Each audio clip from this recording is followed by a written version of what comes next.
Hi friends, welcome to our channel. आज हम पढ़ने वाले हैं महाजनपद, जो प्राचीन इतिहास का एक महत्वपूर्ण टॉपिक है। महाजनपद क्या होते थे? सबसे पहले हमें थोड़ी वैदिक काल के बारे में जानकारी प्राप्त कर लेनी है। वैदिक काल में क्या होता था, लोग पशुपालक थे, वो एक स्थान से दूसरे स्थान पर आया जाया करते थे, उनका जीवन स्थायी नहीं था।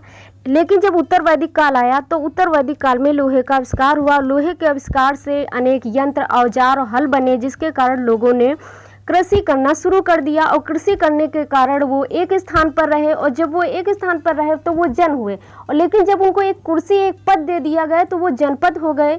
और जनपद से जनपद एक जिला होता था, और कई जनपदों को मिला करके एक महाजनपद बनता। ये प्राचीन भारत का मानचित्र है, जिसमें 16 महाजनपदों को दर्शाया गया है, और महाजनपद 16 होते थे। महाजनपद काल में थोड़ी संस्कृति के बारे में जानकारी प्राप्त कर लेते हैं। उस समय की जो भाषाएं थी वो प्राकृत और संस्कृत थी, और जो धर्म था वैदिक धर्म, हिंदू धर्म, जैन धर्म और बौद्ध धर्म। जैन धर्म और बौद्ध धर्म को सरमना कहते थे। उस समय का जो शासन था वो गणराज और राजतंत्र था। ऐतिहासिक युग लौह युग था। ईसा पूर्व 6वीं और 5वीं शताब्दी मोड़ के रूप में जाना जाता है। ये मोड़ के रूप में क्यों जाना जाता है? क्योंकि सिंधु घाटी सभ्यता का पतन और बड़े बड़े राज्यों का उदय तथा बौद्ध धर्म का उदय हुआ। कई धर्मों का भी उदय हुआ। अब हम महाजनपद की गणना स्थिति के बारे में जानकारी प्राप्त कर लेते हैं। उत्तर में हिंदुकुश पर्वत तक इसका विस्तार था, दक्षिण में गोदावरी नदी तक इसका विस्तार था, और उत्तर पश्चिम में अफगानिस्तान का तक विस्तार था, और पूरब में बिहार तक इसका विस्तार था।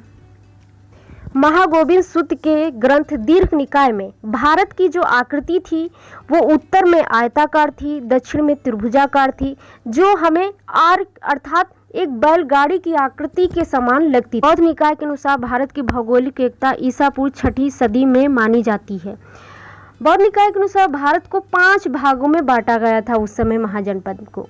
उत्तरापथ को पश्चिमोत्तर भाग, मध्य प्रदेश को मध्य देश कहा जाता था, और जो प्राचीज था वो पूर्वी भाग हुआ करता था, और जो दक्षिणापथ था दक्षिण गोदावरी और कृष्णा नदी के बीच का क्षेत्र होता था। अपरांत जो पश्चिमी भाग होता था।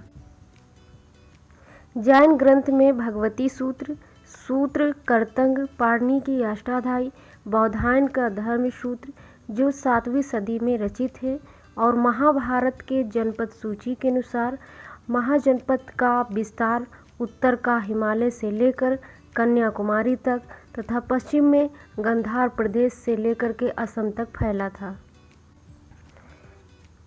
वैयाकरण पाणिनि के अनुसार ईसा पूर्व 6वीं सदी में इन्होंने महाजनपदों की संख्या 22 बताई है, जिसमें 3 महत्वपूर्ण थे, मगध, कौशल और वत्स।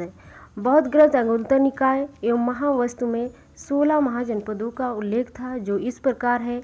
अंग, अस्मक, अस्मक का दूसरा नाम अशक भी था, अवंती, चेदी, गंधार, काशी, कंबोज, कौशल, कुरु, मगध, मल, मत्स्य, मत्स्य का नाम मच्छ भी था, पांचाल, सूरसेन, वज्जी, वस का नाम वंश भी था।